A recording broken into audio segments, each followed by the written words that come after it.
Okay, नमस्कार दोस्तों, आप सब कैसे हैं। मैं आशा करता हूँ आप स्वस्थ होंगे, अच्छे होंगे। तो आज हम शुरुआत करते हैं। मुझे थोड़ी हंसी आ रही है, बच्चे कमेंट कर रहे हैं कि सर आप सीरियस रहते हैं बहुत ही ज़्यादा। तो चूँकि ये वीडियो बननी है तो पहली बार ऐसा कर रहे हैं, वो धीरे धीरे देखना, आप ज़्यादा हंसते हैं या मैं ज़्यादा हंसता हूँ। खैर, कम टू द पॉइंट। तो आज हम पढ़ने जा रहे हैं मौलिक कर्तव्य, है ना, फंडामेंटल ड्यूटीज़, भाग 4 में आएंगे। देखना इनसे क्वेश्चन कैसे आते हैं। कुछ तो सामान्य क्वेश्चन ही कि कौन से भाग में आर्टिकल कहाँ से कहाँ तक ये दिया गया है और हमने कहाँ से लिए गए, कौन सी समिति इससे संबंधित है। तो 1 बाय 1 डिस्कस करते हैं सभी के बारे में। ओके, एक तो मौलिक कर्तव्य रूस के संविधान से प्रेरित हैं। हमने रूस के संविधान से लिए। भाग नंबर आ जाएगा 4A, article number 51A, 51A। देखना हमने वो पढ़ा था ना, डीपीएसपी कहाँ थे, 36 to 51, तो 51 तक थे। हमने इसमें एक नया भाग जो जुड़ा था 4A करके, और अनुच्छेद को कहाँ पर स्थान दिया गया, 51A में, 51A, है ना। तो ये भाग 4A में, अनुच्छेद 51A में रूस के संविधान से प्रेरित हैं, है ना। सरदार स्वर्ण सिंह एक समिति बनी थी, उन्होंने अपनी रिकमेंडेशन दी थी कि भारत में मौलिक कर्तव्य होने चाहिए। देखना, भारत जापान के बाद एकमात्र ऐसा लोकतांत्रिक देश है जिसमें मौलिक कर्तव्यों को डिफाइन किया गया है। किसी और संविधान में मौलिक कर्तव्य नहीं है, या अगर मौलिक कर्तव्य है वो देश लोकतांत्रिक नहीं है। फिर तो जापान लोकतांत्रिक देश, भारत भी लोकतांत्रिक देश, दो एकमात्र ऐसे लोकतांत्रिक देश हैं जिनमें मौलिक कर्तव्यों को परिभाषित किया गया संविधान में रख के। ये ध्यान देना है आपको। जो सरदार स्वर्ण सिंह समिति थी, इन्होंने अपनी ये कहा था सिफारिश में कि मौलिक कर्तव्यों की संख्या 8 या 9 तक होनी चाहिए, लेकिन जो हमने फेरबदल इसमें किया और भी कुछ बदलाव करने के बाद में प्रारंभ में इनकी संख्या 10 रखी गई। अभी आपको बता दें 10 कौन कौन से थे, लेकिन वर्तमान में इनकी संख्या 10 + 1 11 है ना, 11, 10 + 1 = 11। ये जो 11वां हमने जोड़ा था, 86वां संविधान संशोधन, ये 86वां संविधान संशोधन ये हुआ था 2002 में। 2002 में एक नया ये इसमें हमने जोड़ा 11वां, 14 वर्ष से कमाई के बच्चों को निःशुल्क और अनिवार्य शिक्षा दिलाना माता पिता या उसके संरक्षक का कर्तव्य होगा, ये उसमें जोड़ा गया था। खैर, आगे चर्चा और करते हैं। एक केस आएगा इसमें, MC मेहता बनाम भारत संघ का मामला था। MC मेहता बनाम भारत संघ के मामले में सुप्रीम कोर्ट ने यह जजमेंट दिया था कि प्रत्येक शिक्षण संस्थाओं में सप्ताह में एक बार 1 घंटे के लिए पर्यावरण को संरक्षित रखने की शिक्षा दी जाए वहाँ स्टूडेंट्स को, है ना। तो चूंकि ये मौलिक कर्तव्य हैं, इनको न्यायालय में वाद योग्य नहीं किया जा सकता। भाग 4 में आएंगे, अनुच्छेद 51 रूस के संविधान से प्रेरित है। समिति का नाम सरदार स्वर्ण सिंह समिति, है ना, सरदार स्वर्ण सिंह समिति। ये क्वेश्चन बहुत पूछा जाता है कि कौन सी समिति इससे संबंधित है। और 42वें संविधान संशोधन 1976 के अंतर्गत जोड़े गए थे, है ना। वर्तमान में कितने, 10 + 1 = 11, है ना। तो 11वां अनुच्छेद जोड़ा था। खैर, इसके बारे में चर्चा करते हैं। पहला इसमें क्या है मौलिक कर्तव्य, संविधान का पालन और उसके आदर्शों, संस्थाओं और राष्ट्रीय ध्वज, राष्ट्रगान का, है ना, इनका हमें सम्मान करना है, इनका हमें पालन करना है ना। देखना, क्वेश्चन दिया हुआ है, क्या मौलिक कर्तव्य न्यायालय में वाद योग्य होंगे? नहीं होंगे। जैसे डीपीएसपी भी नहीं होते, ऐसे ही मौलिक कर्तव्य भी नहीं होते।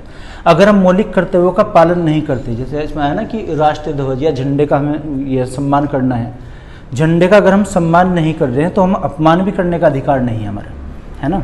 मान लीजिए एक व्यक्ति ने अपने घर के ऊपर झंडा लगाया हुआ है, राष्ट्रीय ध्वज लगाया हुआ है, हमने नहीं लगाया हुआ है ना। तो इसका मतलब यह नहीं कि हम नागरिक नहीं हैं, हम भी नागरिक हैं, लेकिन वो बहुत अच्छे नागरिक हैं, है ना। कोई हमारे खिलाफ कानूनी कार्रवाई नहीं करेगा कि हमारे ऊपर ध्वज क्यों नहीं लगा हुआ है, ठीक है ना समझ में। तो हम इनको ब्रेक भी नहीं करेंगे, अगर पालन नहीं करते तो ब्रेक भी नहीं करना, उल्लंघन भी नहीं करना इनका। तो संविधान का पालन, आदर्शों, संस्थाओं और राष्ट्रीय ध्वज, राष्ट्रगान का सम्मान करना। राष्ट्रीय आंदोलन से प्रेरित उच्च आदर्शों को हृदय में संजोए रखना, है ना। जो हमारे आदर्श थे, जिन लोगों की भूमिका, है ना, जो महापुरुष लोग हुए हैं या फिर जिनका योगदान उसमें रहा है स्वतंत्रता आंदोलन में, उनके जो विचार हैं, है ना, उनका अनुसरण कर या उनको हृदय में संजोए रखना, उनका सम्मान करना। ओके। थर्ड, संप्रभुता, एकता और अखंडता की रक्षा करना। देखना, एकता और अखंडता, आपको प्रस्तावना में बताया था कि अखंडता शब्द हमने बाद में जोड़ा था। एकता क्या होती है, ह्यूमन बीइंग के बीच में, जैसे आपके और हमारे बीच में एकता हो सकती है, लेकिन अखंडता क्या होगी, ये देश के लिए होती है। हमारा अखंड भारत है, इसके खंड नहीं किए जाएंगे। हम अपने देश में से दूसरा देश नहीं बनाएंगे। इसका ये मतलब नहीं कि हम राज्य नहीं बनाएंगे, राज्य तो हम कितने ही बना सकते हैं और बने भी हैं, लेकिन भारत में से दूसरा देश नहीं बनेगा, वो अखंड भारत है ना। संप्रभुता, संप्रभुता का मतलब हम स्वतंत्र हैं, हमारे ऊपर कोई बाहरी दबाव कार्य नहीं करेगा, है ना, पूरा वर्ड होता है संपूर्ण प्रभुत्व संपन्न, है ना, देश है ना कि संपूर्ण, तो वहाँ से निकला है संप्रभुता। लोगों में समर्था, हारमोनी या मेल, समर्था किसको बोलते हैं, समरसता कि हारमोनी, है ना, मेल मिलाप करना, आपस में रहना। तो लोगों में समरसता, मेल मिलाप या भ्रातृत्व की भावना, ऐसी प्रथाओं का विरोध करना जो महिलाओं के सम्मान के विरुद्ध में हो, है ना। एक तो हमें मेल मिलाप करके रहना है, और ऐसी प्रथाओं का अंत करना है, अनुसरण उनका नहीं करना जो महिलाओं के खिलाफ होती हैं। जैसे पहले थी ना एक डंकन प्रथा हुआ करती थी, सती प्रैक्टिस, सती प्रथा हुआ करती थी, है ना। इतिहास में हम पढ़ेंगे सती प्रथा का सबसे पहले उल्लेख 510 ईस्वी में एक अभिलेख मिला था गुजरात में। एक गोबराज एक सैनिक थे, उनकी पत्नी एरण अभिलेख से सबसे पहले सती प्रथा के प्रमाण, वो क्यों की गई, फिर उसको समाप्त किया। आधुनिक भारत में जैसे कुछ समाज सुधारक थे, है ना, ब्रिटिश काल जब यहाँ पर था तो एक गवर्नर जनरल थे बेंटिंग, उन्होंने इसको कानून बनाकर ख़त्म किया। डंकन प्रथा थी एक, ये डंकनी होती है जैसे, है ना, डंकनी तो उसमें था ना कुछ महिलाओं को जादूगरनी समझकर मार दिया करता था, पत्थरों से मार दिया करते थे वो। तो ऐसी जो कुप्रथाएं थी, बाल विवाह था उसमें, है ना, विधवा पुनर्विवाह अधिनियम एक बना था। तो ऐसी प्रथाओं को हमें ना तो उनका अनुसरण करना, उनका विरोध करना है ना। आगे, देश की रक्षा करना और राष्ट्र की एकता, राष्ट्र की सेवा करना, देश की रक्षा, राष्ट्र की सेवा, पहले इनमें आप डिफरेंस देख लीजिए दोनों में, नंबर 5 में। अच्छा, जो इसके ये सीक्वेंस है ना, क्रम है, आप क्रम डिसऑर्डर भी कर सकते हैं, आप 5 नंबर का पहले भी बोल दीजिए, पहले का 5 में, कोई फर्क नहीं पड़ेगा इससे, है ना। तो खैर 5th में क्या दिया हुआ है, देश की रक्षा और राष्ट्र की। देश किसे कहते हैं, देखना, देश तभी डिफाइन होगा, कंट्री एंड नेशन, है ना, देश के लिए कंट्री और राष्ट्र के लिए नेशन। तो कंट्री क्या होता है, जिसकी अपनी एक सीमाएं होती हैं। भारत देश की सीमा है तो भारत देश है कि कंट्री है, लेकिन हम राष्ट्र हैं या नहीं है, राष्ट्र के लिए नेशन। राष्ट्र तब होगा जब वहाँ पर देश प्रेम की भावना भी होगी, वहाँ के नागरिकों के अंदर, वहाँ के नागरिक ये निवासियों के अंदर। जैसे हम 1857 के विद्रोह में पढ़ेंगे, 1857 का विद्रोह जब फेल हो गया था, यहाँ पर एक अंग्रेज अधिकारी हुआ करते थे, बेंजामिन डिजरेली। क्या नाम था, बेंजामिन डिजरेली। बेंजामिन डिजरेली ने ब्रिटेन की संसद में, पार्लियामेंट में एक दम भरे शब्दों में कहा था, ये कहा था कि अब भारत में जो विद्रोह हुआ है, यानी कि 1857 का विद्रोह है, वो मामूली विद्रोह नहीं है, वो सिपाही का विद्रोह नहीं है, वो किसानों का विद्रोह नहीं है, वो तो एक राष्ट्रीय विद्रोह है। वो राष्ट्र की भावना या राष्ट्र देश प्रेम की भावना का रूप ले चुका है, वो एक राष्ट्रीय विद्रोह बन गया था। क्वेश्चन आता है कि 1857 के विद्रोह को किसने राष्ट्रीय विद्रोह कहा था, इसका आंसर आएगा बेंजामिन डिजरेली ने, है ना। तो बेंजामिन डिजरेली ने वहां पर राष्ट्र शब्द का प्रयोग किया था, ना कि देश का, है ना। चूंकि हमारे अंदर देश प्रेम की भावना आ चुकी थी। जब वो पढ़ेंगे ना कि मेरठ से शुरुआत हुई, दिल्ली में गए, वो पूरा ये चैप्टर है, उसमें आपको बताएंगे। तो हमारे अंदर एक देश प्रेम की, हर नागरिक यहाँ का देश से लगाव करने लगा था, एक है ना, देश प्रेम था उनके अंदर, इसलिए राष्ट्रीय शब्द आया था। तो देश क्या होता है, जिसकी पर्टिकुलर अपनी सीमाएं होती हैं, तो सीमाएं हर देश की हैं। वो राष्ट्र भी है नहीं, राष्ट्र कब होगा, अगर देश प्रेम की भावना हमारे अंदर है ना। मान लो हमारे देश की कोई अपमान करने लगे, निंदा करने लगे, हम सुनने को तैयार नहीं है, इसका मतलब देश प्रेम की भावना हमारे अंदर है। ओके, तो देश की रक्षा करना, आवश्यकता पड़ने पर देश की सेवा करना। देश की सेवा करना जैसे एनसीसी होते हैं, एनएसएस के होते हैं, स्कूलों में पढ़ने वाले स्टूडेंट जो एनसीसी लेंगे, जब कभी आवश्यकता होती है अपनी सेवा भी दे देते हैं। ओके, नंबर 6, सामाजिक संस्कृति की परिरक्षण, जो भारतीय एक संस्कृति है उसको बनाए रखना है, कल्चर, ये बहुत बड़ी बात है, एक नया टॉपिक इस पर पढ़ेंगे खैर अभी तो।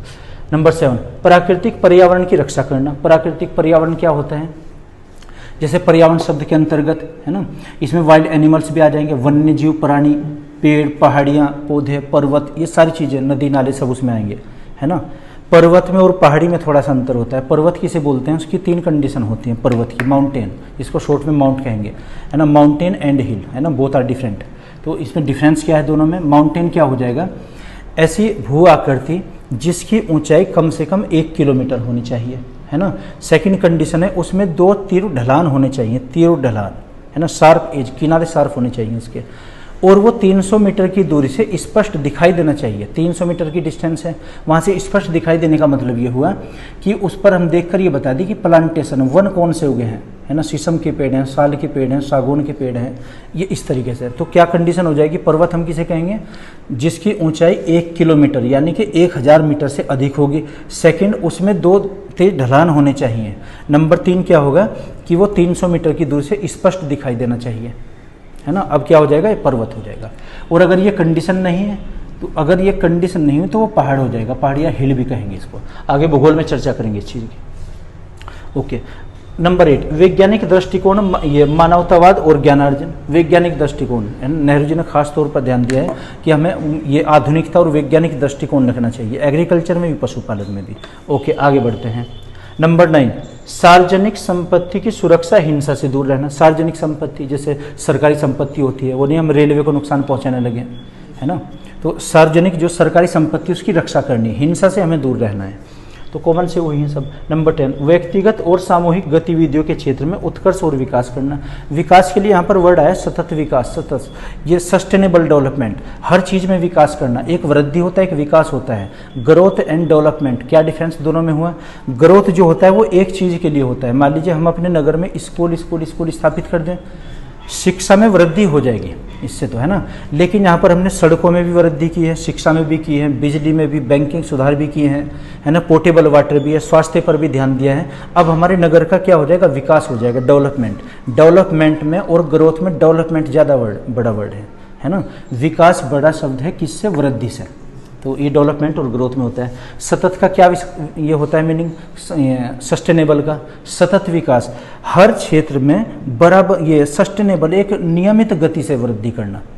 जैसे आपने वो सुनी होगी ना कछुए खरगोश की जो कहानी थी, कछुआ भी चला था और खरगोश भी, लेकिन जो कछुआ था वो सतत स्पीड से, सस्टेनेबल, रुका नहीं था, वो चलता ही रहा था, धीरे धीरे, स्टेडली स्पीड थी उसकी, धीरे धीरे वो चलता ही रहा था, लगातार चलता रहा था, है ना। ओके, नंबर 11 11वां, जो इसमें 11वां भाग जोड़ा गया था वही कौन सा? 86 है ना, 86वां संविधान संशोधन 2002 में जोड़ा गया था, जिसमें 6 से 14 वर्ष के आयु के बच्चे को निःशुल्क और अनिवार्य शिक्षा दिलाना उनके माता पिता या उनके संरक्षक का कर्तव्य हो गए, है ना। तो ये 11 इसमें मौलिक कर्तव्य हैं। आप चाहे तो इनको डिसऑर्डर कर लीजिए। ये क्वेश्चन बहुत कम आता है कि इसके अंदर क्या लिखा हुआ है, ऐसे, है ना। चाहे तो आप ये इसको पहले बोल दीजिए, इसको बाद में बोल दीजिए, कोई मायने नहीं रखती चीज़। ओके तो आपको ये बताना कि जापान और भारत, जापान के बाद में भारत एकमात्र ऐसा लोकतांत्रिक देश है जिसमें मौलिक कर्तव्य को परिभाषित किया गया है। ओके, MC मेहता के केस आपको बताया। MC मेहता, सुप्रीम कोर्ट ने जजमेंट दिया था कि प्रत्येक शिक्षण संस्था में सप्ताह में 1 घंटे के लिए एक बार पर्यावरण संरक्षण की शिक्षा दी जाए। ओके, एक गांधी जी का इसमें कथन है। गांधी जी क्या कहते थे? उन्होंने मौलिक अधिकारों से अधिक बल मौलिक कर्तव्यों पर दिया है। देखना, अगर क्वेश्चन आता है कि आदर्शवादी, हमारे आदर्श कहाँ लिखे हुए? DPSP में। गांधी जी किसको आदर्श मानते थे? मौलिक कर्तव्यों को। उनका यह कहता था कि मौलिक कर्तव्यों का अनुसरण किए बिना हम मौलिक अधिकार पाने की भागीदारी नहीं है, हमें मौलिक अधिकार नहीं दिए जाने चाहिए और नहीं मिल सकते हो। इसकी कंपेयर ऐसे की है कि बिना मौलिक कर्तव्यों का पालन किए बिना मौलिक अधिकारों के पीछे ऐसा भागना है जैसे एक छलावे के पीछे भागना है ना, जो आकाश में की दिखाई देते हैं, कभी कहीं दिखाई देगा, कभी कहीं, है ना। अगर हमने मौलिक कर्तव्य इनका अनुसरण नहीं किया, इनका पालन नहीं किया, तो हमें मौलिक अधिकार प्राप्त नहीं हो सकते। वो नहीं कि कोई देगा नहीं, हम प्राप्त नहीं करेंगे उनको अंदर से, है ना। वो एक छलावे की, एक फैंटम की भांति कार्य करेंगे, एक छलावा जैसे होता है, ठीक है ना। तो बच्चों, मैं आशा करता हूँ कि आपकी समझ आए होंगे। अगर इसमें फिर भी कोई प्रॉब्लम हो तो उसमें कमेंट बॉक्स में लिखकर बताइएगा। एक चीज़ जो इसमें शुरू में लिखे है ना, इसको आप फोकस करना सबसे ज़्यादा। किस भाग में आते हैं अनुच्छेद? ये भाग नंबर 4 है। कौन सा अनुच्छेद है? 51A। कितने हैं? 10+11। समिति का नाम कौन सा है? कौन सा संविधान संशोधन कहाँ के संविधान से प्रेरित है? ये क्वेश्चन आ जाते हैं जनरली। एक 11वां आपको करना है ना। अंदर की लैंग्वेज तो बहुत कम पूछते हैं इसकी, फिर भी जैसे आप उचित समझें। ओके जी, थैंक यू।